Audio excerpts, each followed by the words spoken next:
Tents on cars. I don't know. Hey, it's Friday. Bring it in. It's TrueHoop's little from quarantine show, and it's Friday, so that means that we were talking about.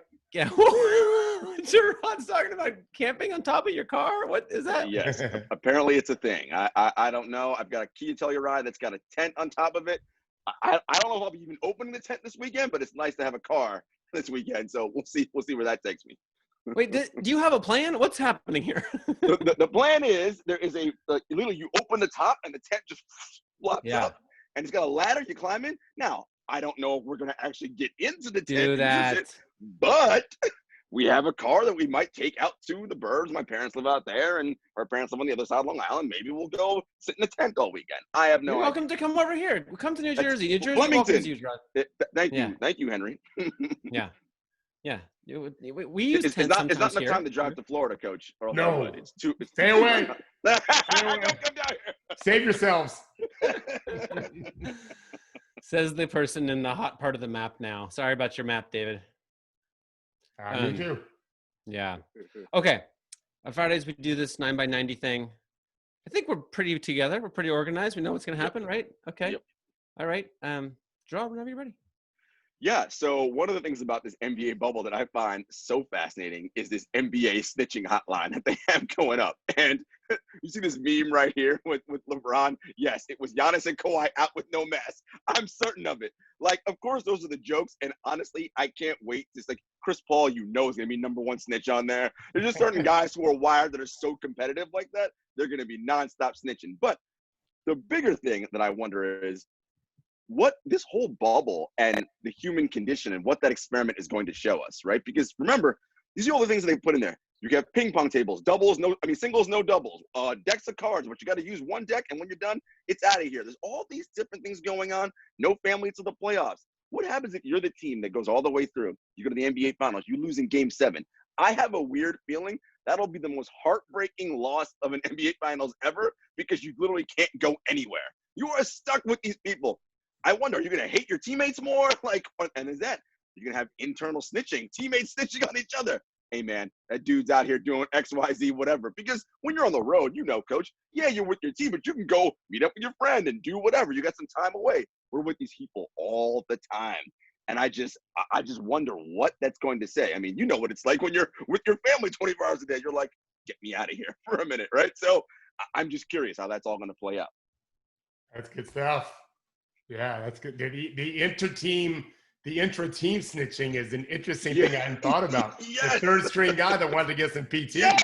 I like it, Jarod. I like it.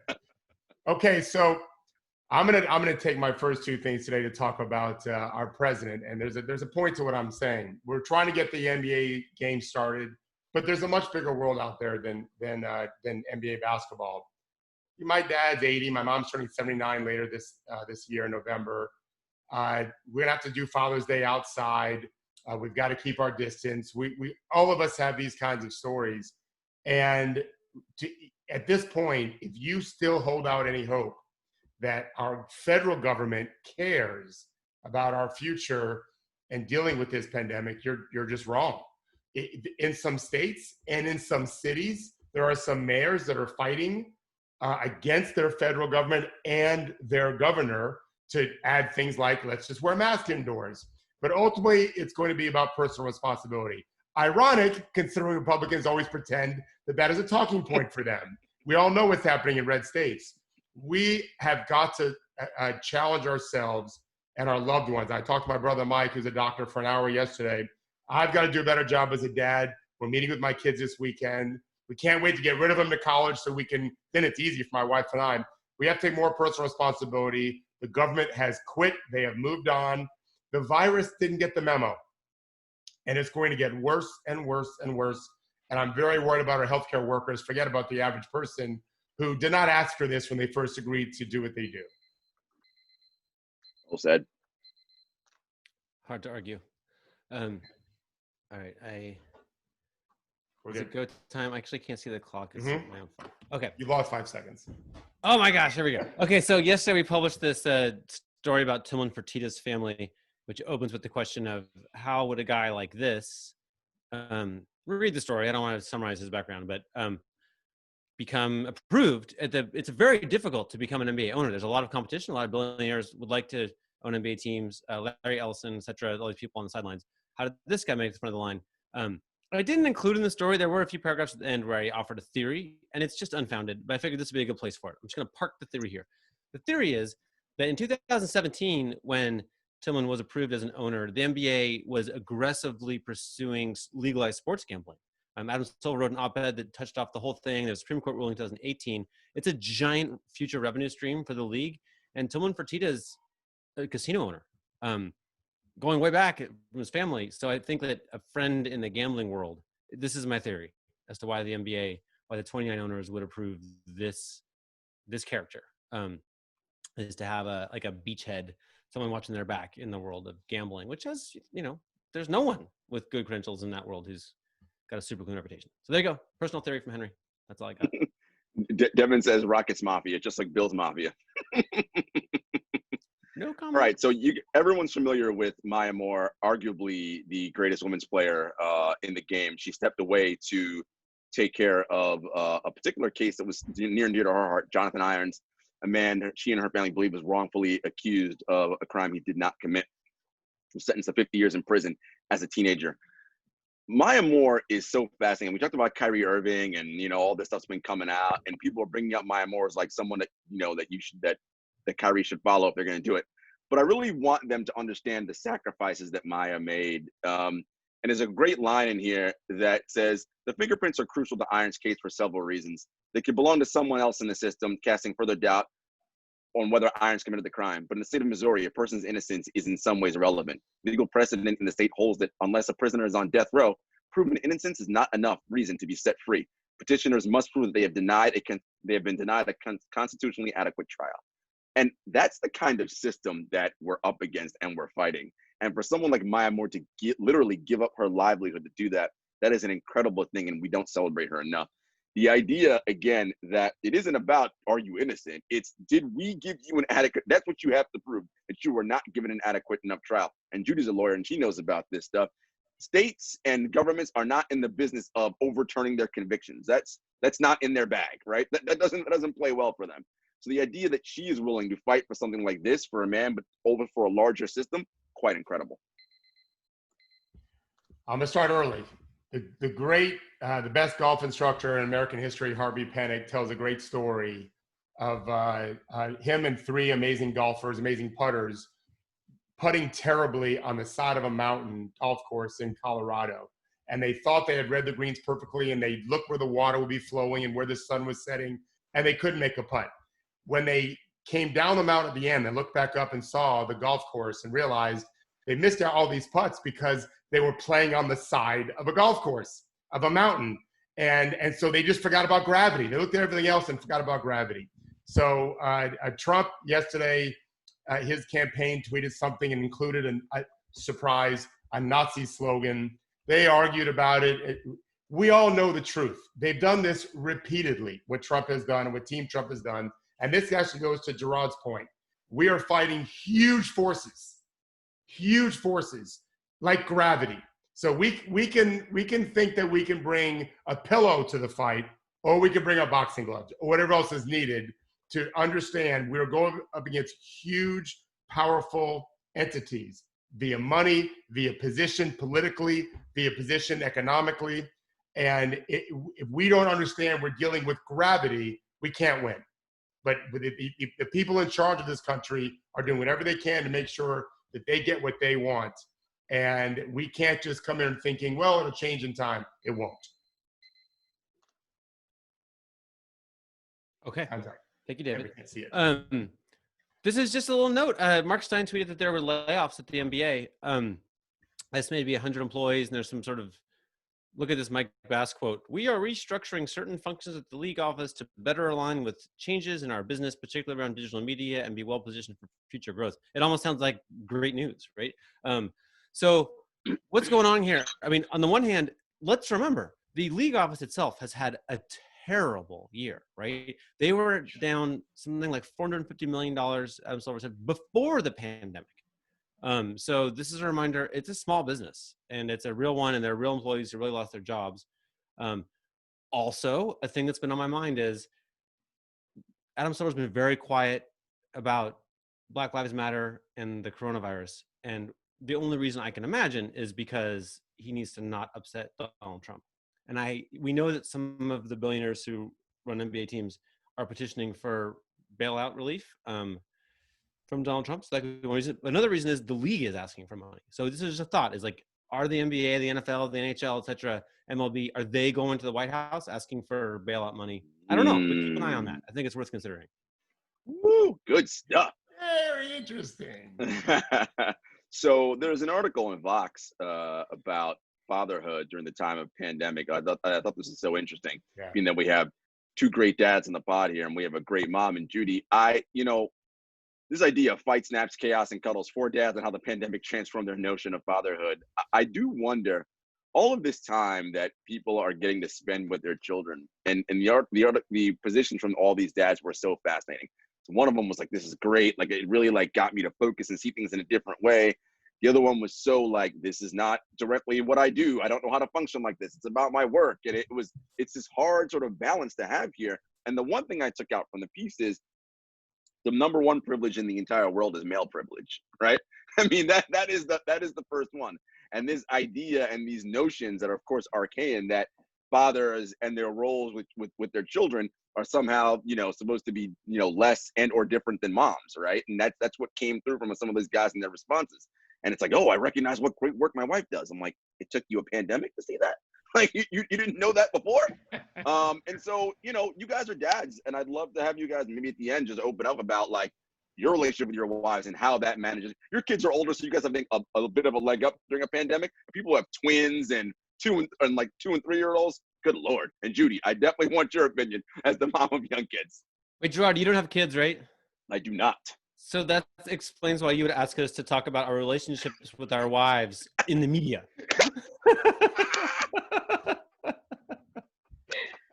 We can Do you know how dangerous this is? All right, so every morning I get up and not immediately, but typically pretty soon I'll check Facebook memories just to see what I did in years before. And as a dad, it's fun to see my kids growing up a little bit each day, as well as my family, my parents and friends, or what was happening in the world. And I posted this last year. It's Ta-Nehisi Coates' address, I think, to Congress, where he's talking about reparations. And of course, he wrote one of the most incredible, if not the most incredible article I ever read in my life regarding reparation of the Atlantic, maybe 5-6 years ago now. Mm-hmm. And so the notes I wrote in my post was about, I don't know how we're ever going to afford reparations, but something needs to be done. And I gave some ideas as to what should be done. And I think the bigger point is, it's incumbent upon all of us, especially now with what we've seen. We should have always done this, to be open to anything, to listen to everything, to be willing to understand that things need to be done way beyond, not just a little bit, but much more than we've ever done before, to create a much more equal place. And I say this all the time to young people that I get a chance to mentor who are starting to make some real money. It's no fun to live in a gigantic mansion with bars and armed guards around. That's what they do in third world countries. We're all going to be much better off if we have a little less and everyone has a little bit more. We can all enjoy our lives much better. And whatever we have to do to create that, we should be listening to people right now. Coach, I will say that we have a Treasury Department and a mint. We can find the money and make it if we want to. Right? We find trillions of dollars for other things. We're going to come back to this one. Don't worry. We're going to have a lot of time on this one. Yeah, I just wrote the word reparations on here. I don't know if we can do it fast. Okay, here we go. Jill Lepore, the New Yorker, she's an amazing writer. She wrote this great story about basically America's had riots a million times, then they have a commission, and then what happens? The really interesting things, well, a lot of them, but in a 1977 study, Commission Politics, the Processing of Racial Crisis in America, Michael Lipsky and David J. Olson reported that between 1917 and 1943, at least 21 commissions were appointed to investigate race riots. And, however sincerely their members might have been interested in structural change, none of the commissions led to any. The point of a race riot commission, Lipsky and Olson argue, is for the government that appoints it to appear to be doing something while actually doing nothing. And then there's this other kind of amazing part of the story, which is after Reconstruction, Ida B. Wells and Southern Horrors lynched law in all its phases, which appeared in 1892, turned the genre on its head, offering a report on white mobs attacking black men, a litany of lynchings. This is a quote. Somebody must show that the Afro-American race is more sinned against than sinning, and it seemed to have fallen upon me to do so, Wells wrote in the book's preface when a mob burned the offices of her newspaper, The Free Speech. White mob violence against black people and their homes and businesses was the far more common variety of race riot from the first rising of the KKK after the Civil War through the second in 1915. There you go. I yield my time. No, I mean that is dead on. That's a great piece.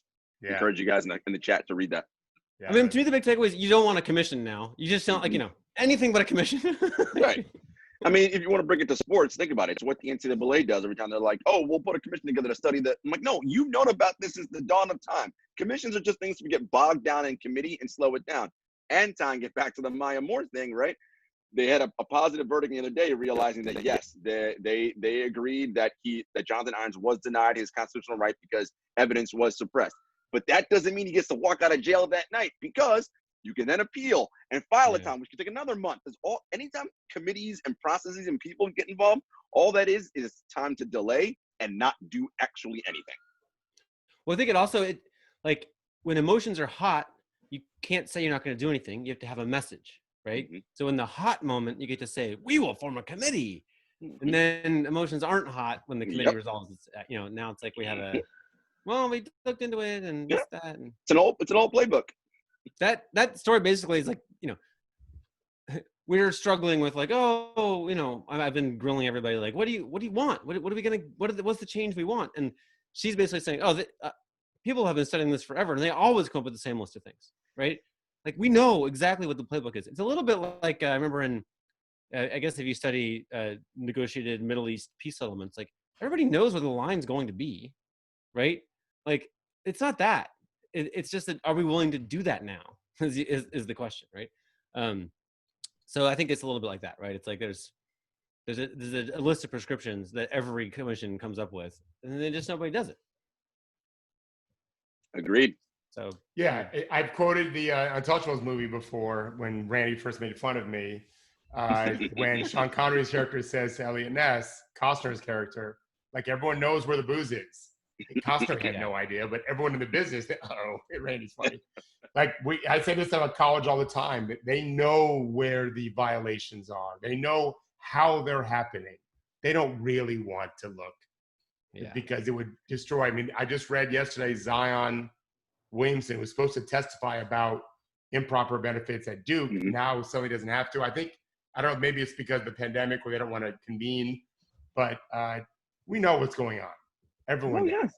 Yeah. I mean, this is an old story, right? I mean, it's labor being exploited by the people in charge, right? And I mean, when you think about it, right? Like if you were just think about it straight from a business standpoint, if you're a company, your number one expenditure is employee salary and benefits, right? That's what costs you the most money on your balance sheet. So when you got to make that stock price look good, capitalist machine rent coming, right? This is what you do.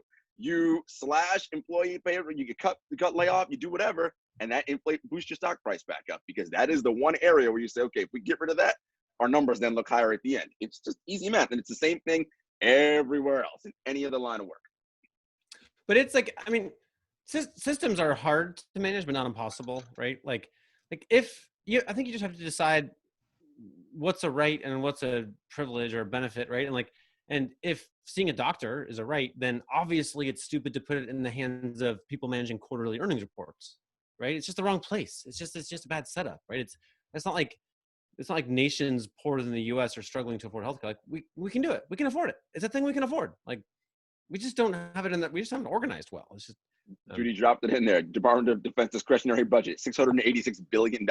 So reparations, we can find all the money we want for reparations. I mean, this is not a great model, but one model is the tobacco companies, right? Like it is similar in that it's a giant number of victims, and they were profoundly hurt to the point of death even, right? And some poor suckers have to figure out the formula, right? And it was a huge amount of money, way more than this $250 billion Randy's talking about. I'm sure just for inflation, we can find out what it was, but I think it was more, but anyway, we did it. They snapped their fingers and the money appeared. I don't even know how that happened, but It's just suddenly that's a thing that we can do. It's totally fine. Like, well, there's Yes. one model. That's a start, you know? We can find and create money. Did you read today? I think the UK is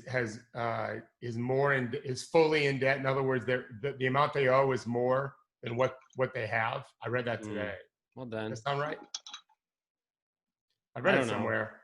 It didn't make my top 3, so I didn't put it in there. Henry, I thought you knew all things UK because you lived there for a little bit of time. How is that not the case? I was 7 months old when I left. So. Exactly. 7 months is a long time with your big brain. Your knowledge of UK economic policy wasn't very high, Henry. Come on, what's going on? I've also, if there's one thing, you know, when you go to college, you're excited. Like, there's smart people talking about every different thing. And like, I just learned, like, one of the things I just don't understand is debt. Like, people talk about it, people who studied economics, and I'm like, I shouldn't talk now. I don't really know. It seems weird to me. Particularly the way in which you restructure it, right? Because like Henry, I think you referenced it in the piece about Tillman. He had a lot of debt on board, but was able to restructure it and not go to bankruptcy, right? And that's how he was able to keep that money, fill out the rest of the Landry's franchise, open up all these restaurants over it, get the casino. Like that's the loopholes that the very wealthy have at their disposal, right? To how do you restructure? And we're talking about not $10.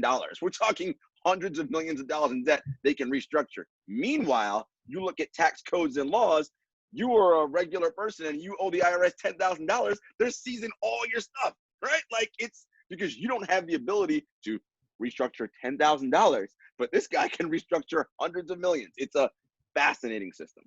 So there's that whole game, which is sort of an analogy of that is like your mortgage on your house, sort of, right? It's sort of like a notional understanding of what's happening there. But this sovereign debt, right? Yes. Like you know, and like what happens? Oh, like basically, like it seems like debt is good if you're a country, right? Like bad if you're a person, right? Like what's happening with the UK? I don't know. Maybe it's great. Maybe it's fantastic. I don't know. I don't know.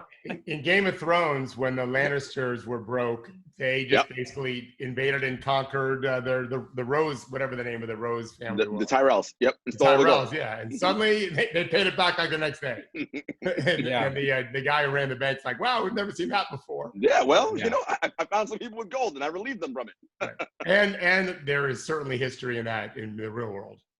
I mean, that's essentially what wealthy people do, right? They take money from regular people and keep it for themselves. Same idea. Bilal, are you there? And can we see your baby? Hey, what? You're on the spot now. If you don't want to do it, where are countries? Because then to your point, Henry, you have sovereign wealth funds, right? Which is a whole other thing, right? That that you can like invest in. Like, so America will invest in the sovereign wealth fund of like, I don't know, like Germany or something. Right? Like that's a thing you can do. And like how that works, a whole nother level of like economics. And I'm like, I don't know. Like what happens if we go to war with Germany? Like, oh, look what's happening here. Oh, what's up, doctor? All right, sir. I'm all right. How are you? You good? Are you at work? I am at work. Yeah. How's it going? It's been okay. It's been busy. But yeah, been all right. How's fatherhood? Yeah. It's an adjustment. Don't say. Yeah, guys, talk about your relationship with your wives now that you're dad. Come on, let's get it out. His wife isn't sleeping right now. No, she's not sleeping. That part I can say that much. Wait, so are you having the thought that like, wow, it's really easy to be a doctor in a pandemic compared to having a baby? Is that like the kind of thing you think to yourself? I would much prefer to continue being a father in the pandemic. I actually wish I was more at home than I am. I think that's just because it's new. Yeah. But yeah, pandemic. I mean, the way we're doing it, like I said, it's mostly previously like it's mostly telephone, video. It's actually harder. I've had a few. I'm finding it a little bit more difficult now.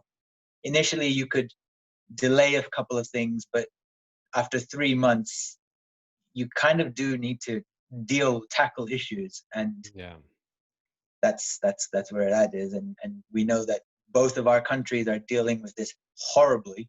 Right. Mm-hmm. We're sorry.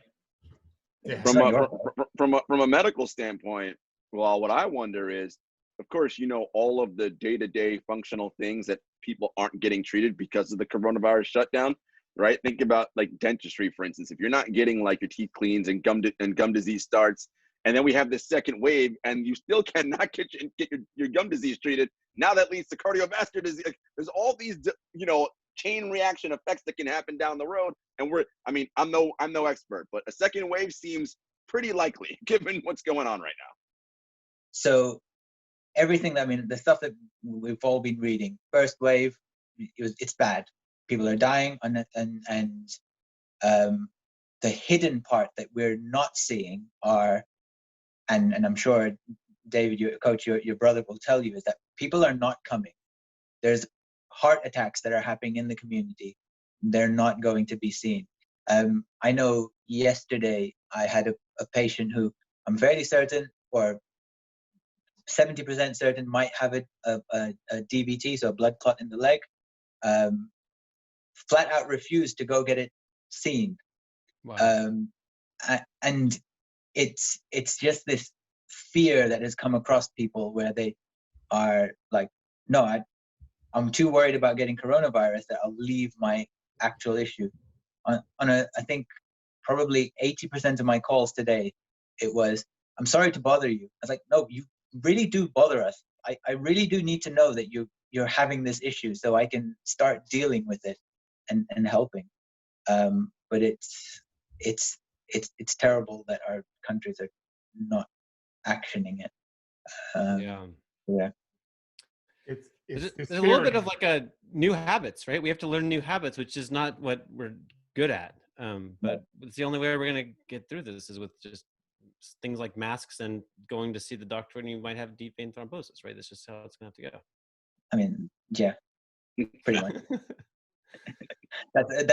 Therein we needed a Jarod shrug.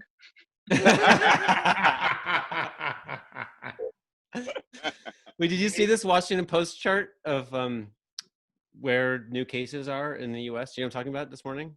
Yeah, Judy, amazing. On it, Judy. I posted this today, actually. Oh, there you go. I didn't know that it was in there. No, I posted it on Facebook. I posted it.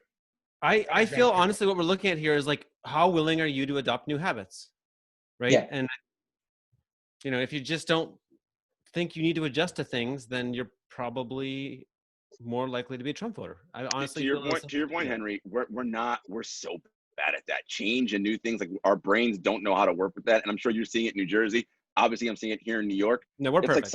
It's like summer hit and people are like, oh, who needs a mask? I'm like, what is happening? Like, we're still in a pandemic. We still go out to walk the dog and that's it. Like, I don't know like what is happening out here, but yeah.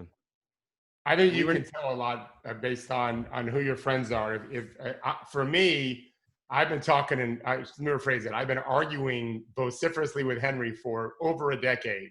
What? And I'm way different than I used to be because a lot of his wild ideas have infected my brain because he's right. He was like a virus spreading. Right. His own Abbott virus, right. The Abbott virus. And so if I used to think A, and then I would speak to Henry and he would yell at me. And eventually I started thinking B. I'm charming. And I'm fine with that. Like, just makes me way smarter. And those people who aren't willing to be adaptable, they're not my friends. Like my friends and I, we argue back and forth and we change each other's minds all the time. Best idea wins. That's how it's supposed to be. And but I'm not mad that people have emotions, right? Like, it's fine to, like, you know, if somebody you love dies, it's totally normal to wish there was the world where they were alive, right? Like, that's a healthy thing. I think this is the same exact thing we're modeling with, like, oh, I wish we didn't have to wear masks, right? I think it's fine to feel that. I don't love wearing a mask, but I do when I go out, right? I guess, but to me, it's just like, you know, we'll have crazy emotions on every topic, right? We just do. We're emotional beings. But if you're trying to figure out what works best or what's true, it's the emotions that will get in the way, right? So to me, like, if you're trying to figure out the best program, then you're not going to really want to listen to how you feel about it, right? You're going to want to have to, like, put that aside and really think about this little graph and that little chart and this expert who says this and what Bilal says we should do. Like, I think you put all that together and you're going to have better odds of success than if you listen to your heart on defeating a virus, for crying out loud. Like, it's just not a useful tool. It's what we talk about all the time, Henry. This idea of when we think about things, it's always from our individual perspective, right? And that's where the emotion plays in. But if we're talking about particularly times like now, and it's a pandemic, even as it relates to, equal rights for all and blah, you have to think about it from the standpoint of what's good for this greater community and this society that I live in, right? And that will require you to take your emotion out of it. Because if you think about just me, then it's, well, why do you have more whatever than I do? Then it turns into that thing versus, Right. no. This is good for everyone if we do this, but we're not, for whatever reason, not wired that way. When it's like, in a way, I feel like this is too much insight into how I see the world. But like, I spent 10 years sort of, within a few years as an NBA writer, thinking like a sports journalist, right? And then advanced analytics existed. And suddenly you could see like, oh gosh, like a lot of what we thought was true, you just can't support that idea. It's just gone. Like you can't believe it anymore. And that touched off like a decade of, lots of fretting with like-minded people over like, how do we make people think about what you're saying, Jarod? How do we think about what's gonna work for the group, right? And the answer is like, we're crazy if you think that's how everybody's gonna think.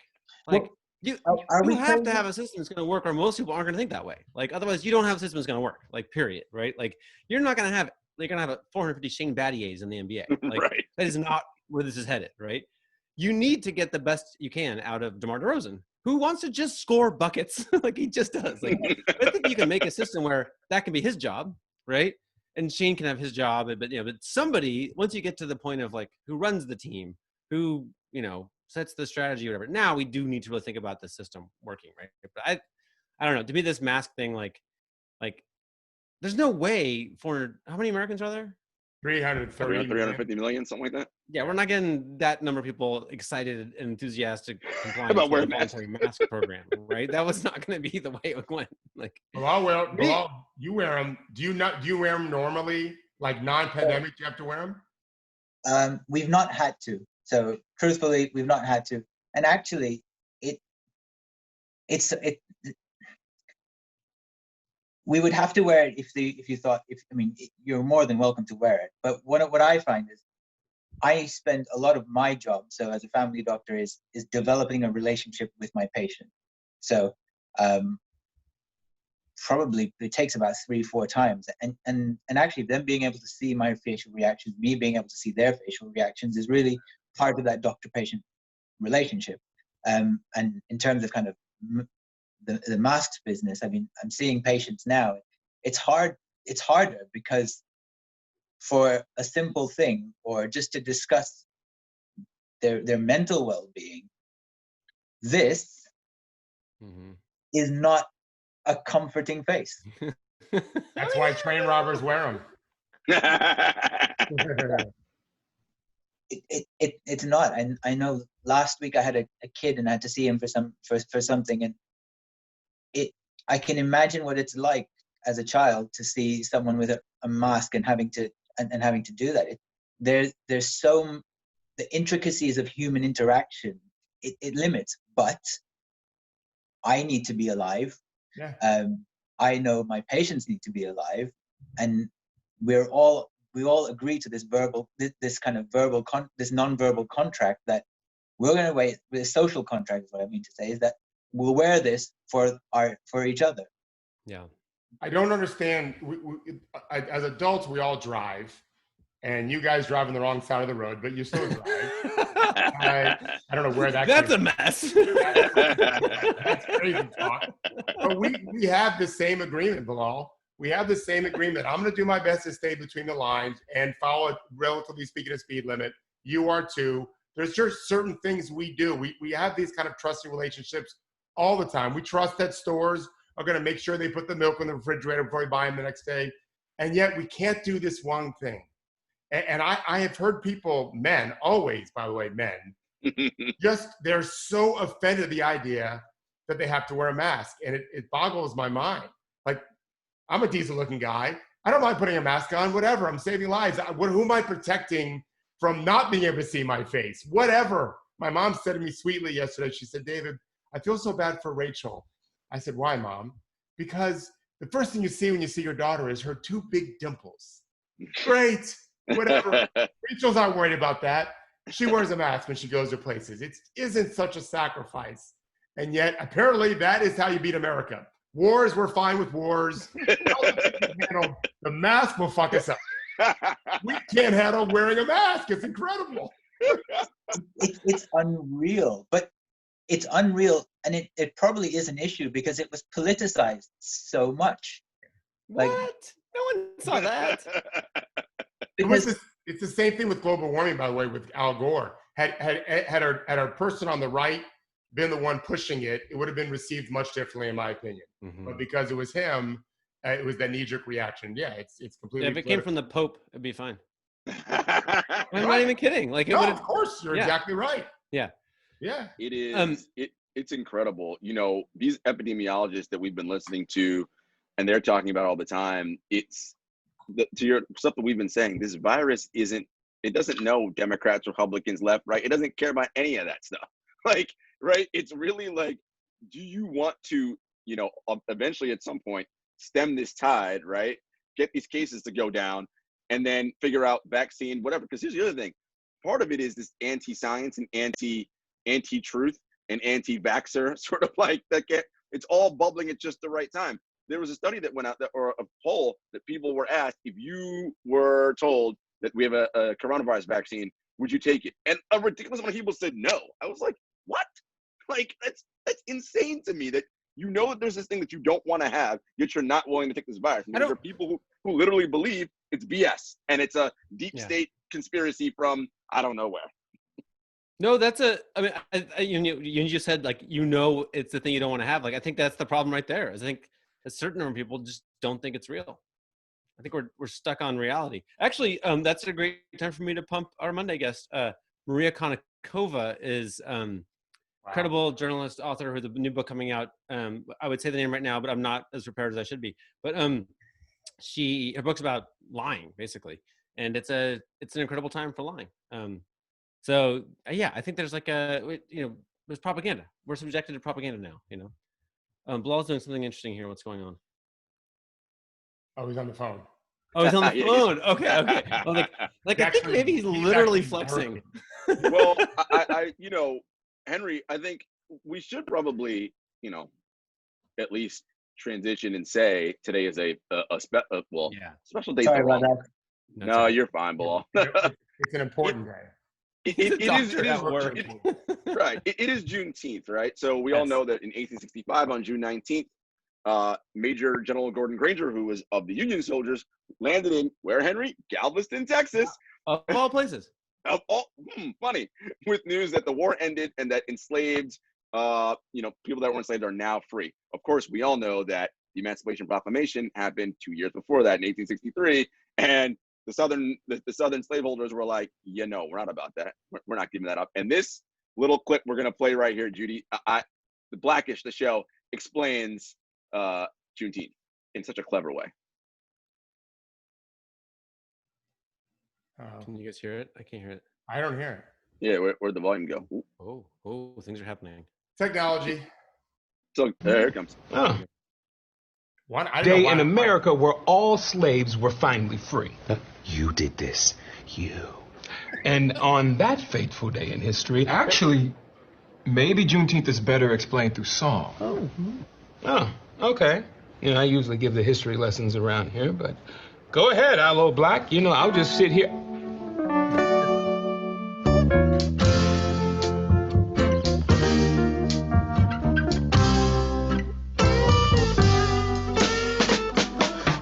I'm a slave, yes, I'm only a slave. They'll place my body in an unmarked grave. In these Confederate days, it's kinda hard to lift every voice singing while worrying about how low the sweet chariots are swinging. I could swing from a tree, but hey, I hope and pray they don't kill me today. I am still just a slave. If the Emancipation Proclamation was passed in 1863, why weren't you free until 1865? Well, it took 2 years for the Civil War to end. Oh, so you were free when the war ended? Nah, not for 2 more months because Texas landowners wanted another harvest. That's not cool. Well, none of it was cool. But an army ship arrived on June 19th, 1865 and announced we were free. That's why we celebrate Juneteenth.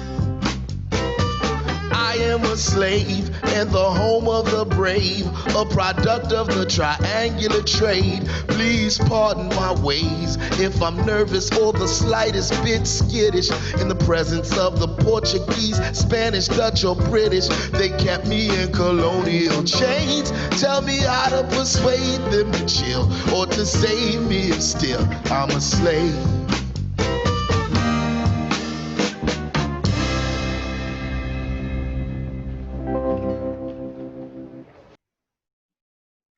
And so for those of you that know, that song was done by the incredible Roots band, headed by Black Thought, Questlove.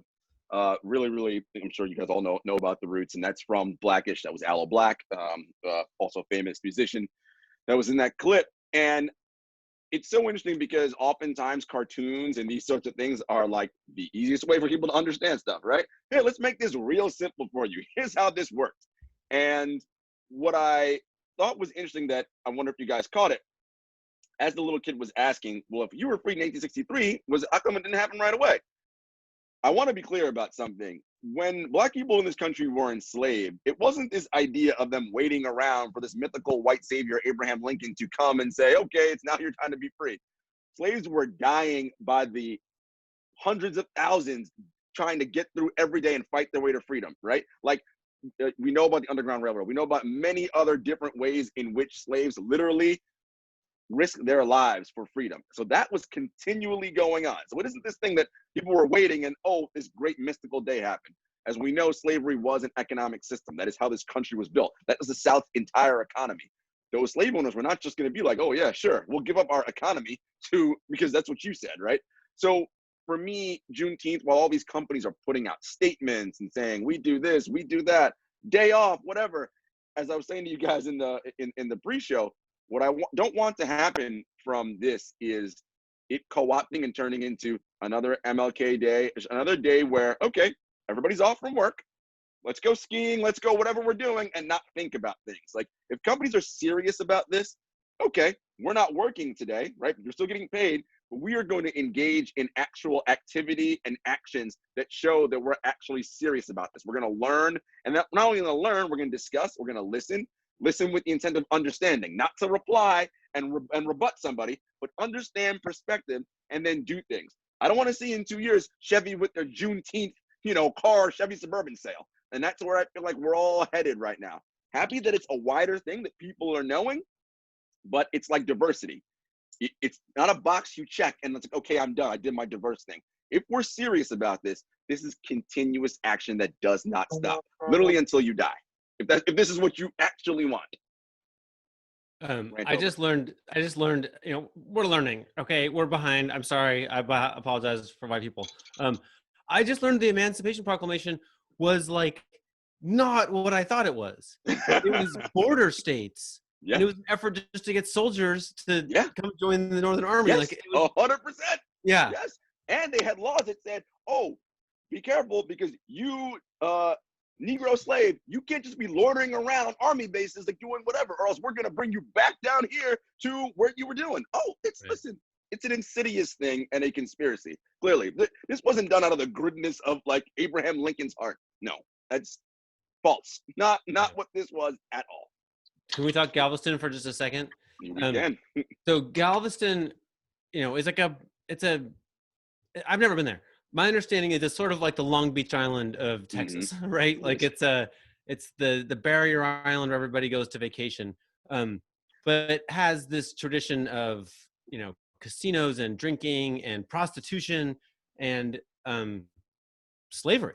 Like I after importing the U.S., I guess importing slaves into the U.S. was banned long before having slaves was banned. Oh yeah, so right. During these years, and I think it was 1808 was importing slaves was banned, but they were snuck in through Galveston because it's a port. And then New Orleans was, I guess, the main place that slaves were sold that time. But so there's kind of this like wealthy families that made their money from cotton and banking and other related trades that dominated Galveston. So I don't know. We published the Fertitta family, not that, to my knowledge, directly implicated in this slave trade, to be clear, but they later became one of the big families of Galveston.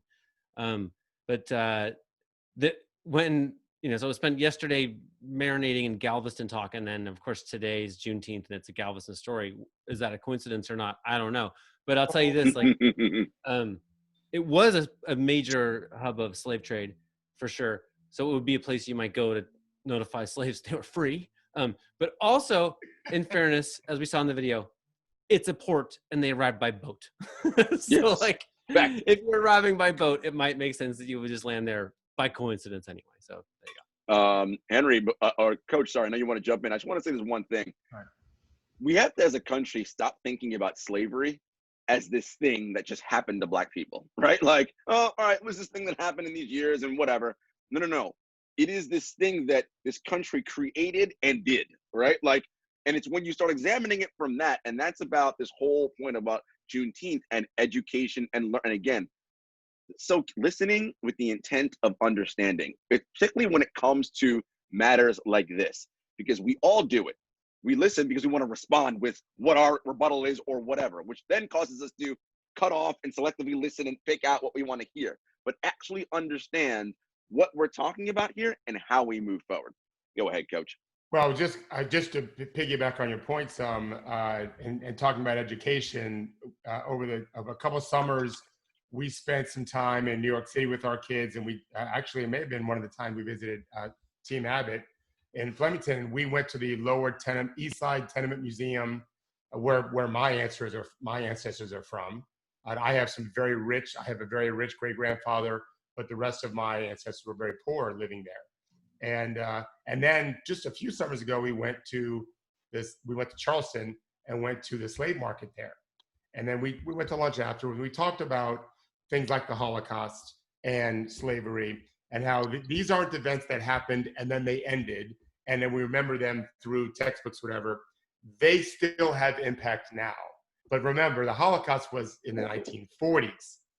And 100 years prior to that, we had slavery, and that is still being impacted now.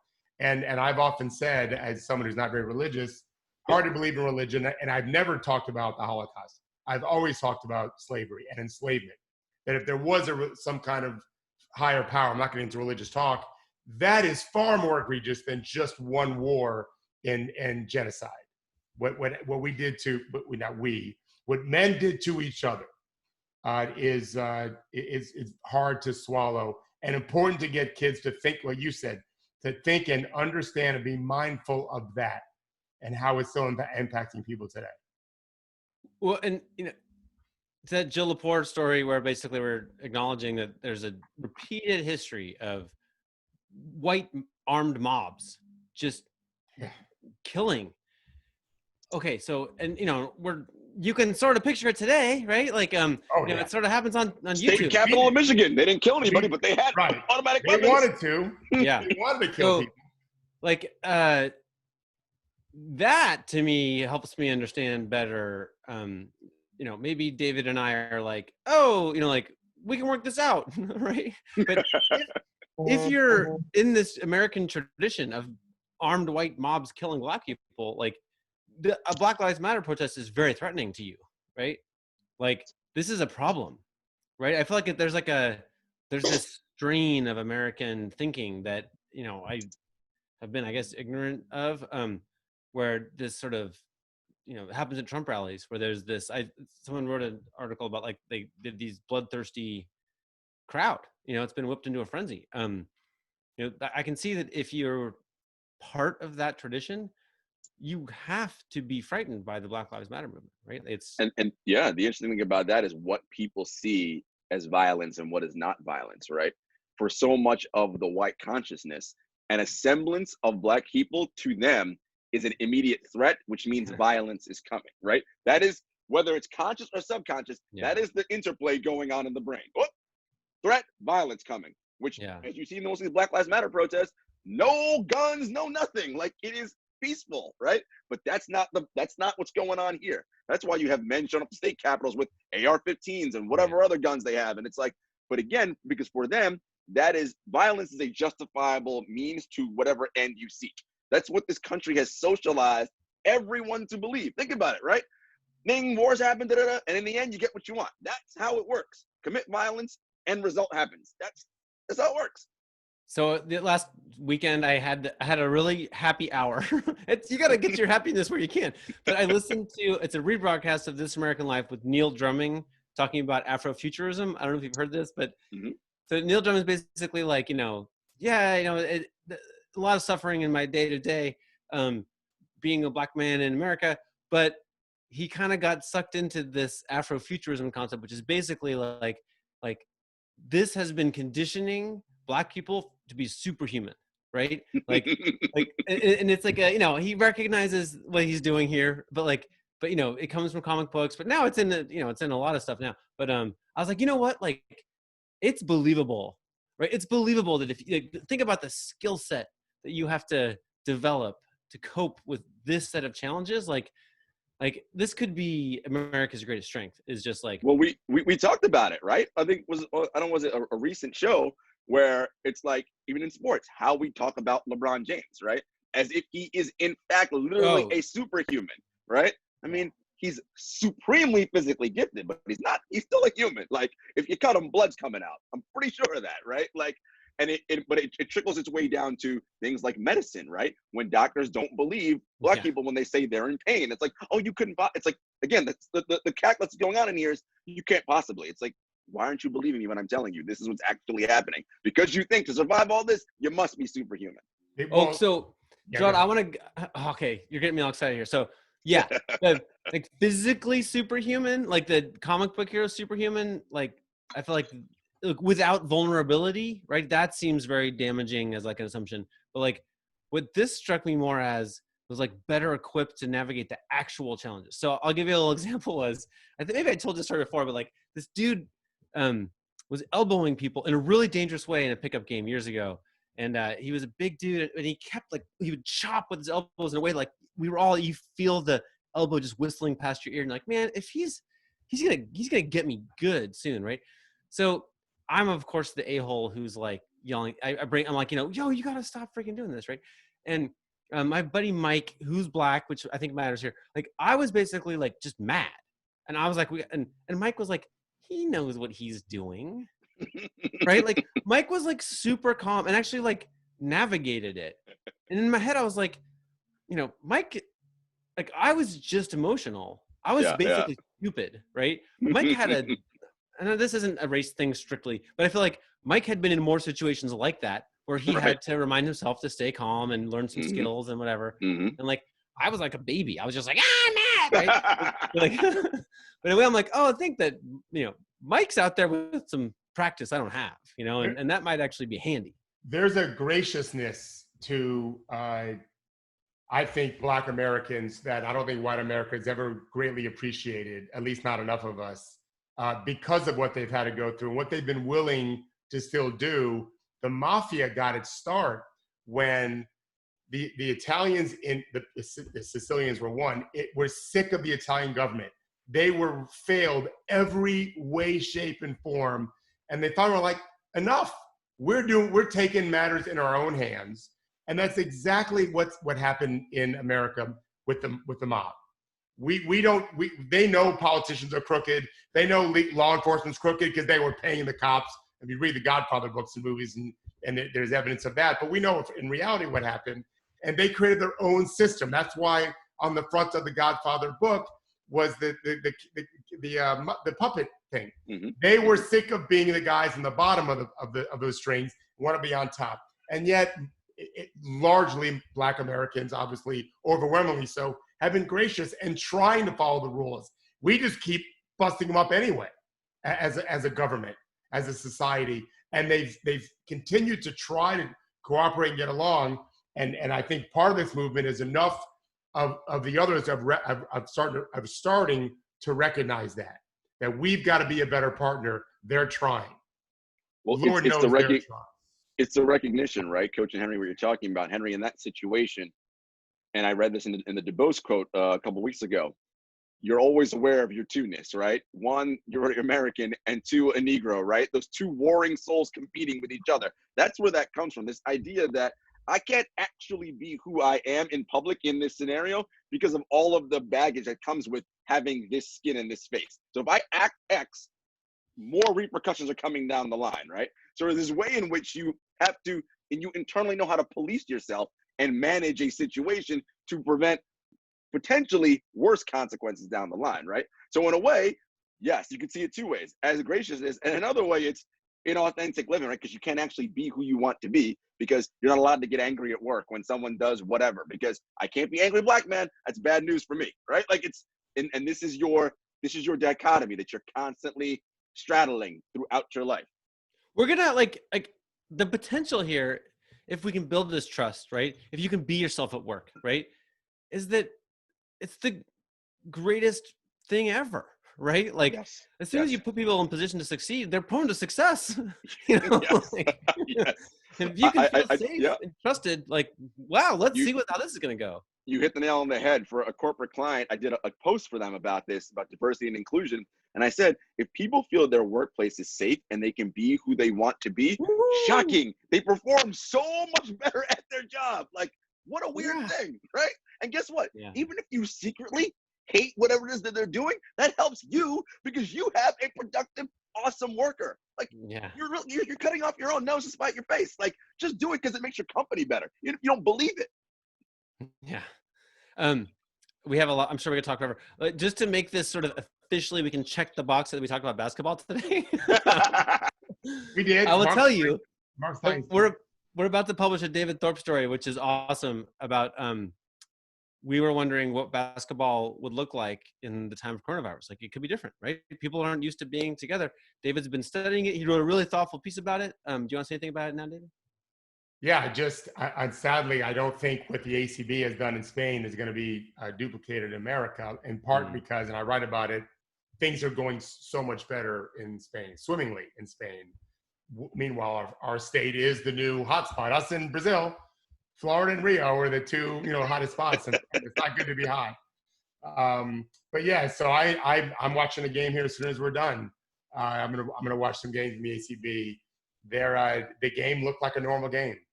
It really did, and I just don't trust that we're going to have that here. Just no crowd out, right? Oh no, I mean almost no one in the arena, and almost everyone masked. One team's trainers weren't masked. I thought that was surprising, but yeah. So yeah, we wrote about it. We're publishing it soon. And Devin is asking about Father's Day plans. Not a whole lot we can do. I will tell you that I put a link in for a drink I'm making for my wife tonight. On Father's Day weekend, I like to remind everyone that I don't run this house. My wife does. And so she was out this morning. We had a plumbing issue yesterday. She had to take care of it. It wasn't pretty. And this morning, she's at the grocery store buying things for my parents. And so I said, I got to do something for this woman. I can't take her anywhere. So I found a really cool drink called a frosé, which is like a frozen wine. And I had freezing the wine's not so hard. Frozen rosé. But I had to put strawberries and make simple sugar and put the strawberries in the sugar and the water and infuse the strawberries into the sugar water. And this is the video for it. And I got to do the rest tonight, but it's going to taste fantastic. We're doing a wine and cheese party, just the two of us tonight. And it's going to be fantastic. Yeah. So anyone who's interested, I've never done this before. It looks pretty damn good. Wait, did you just invite us all over? If you can get here in time, I only did one bottle, so I want to do 2 cups. I want to do 2 So show up early, folks. They don't want to be out of frosé. Henry, it's your kids are in high school, so right? Both of them are in high school? One's about to start high school. One's graduating 8th grade. Yeah. So it's been different. I'm just curious for you. What has it been like? Everybody's at home now, and like you're all managing. They're not young, so I feel like you don't have to like actually. They can take care of themselves. They're self-sustaining in many ways. They're honestly like, I don't think that this is typical, but my kid's been amazing. Like they basically like, we don't have to worry about their schooling. Like it's, and actually we're almost out of time, but yeah, I don't know how long we could go like this. And I feel like it's honestly been a showcase of some of my worst parenting, which is I used to go to a lot of trouble not to be like looking at a screen, doing work stuff in front of my kids. I just don't like to rehearse, like ignoring them. And it's just been impossible. I just like that rule's just out the door. I hope we get it back again. But like, now everybody's work in school is present with everybody's business all the time. Right. And that has been bothering me like crazy. I don't know what to do about it. But see, that's why you guys are good dads. That's Well, you guys are good dads. Happy Father's Day to both of you. No, thank you very much, man. Happy Father's Day, everybody. Bilal, especially you. And Bilal, you too. Yeah.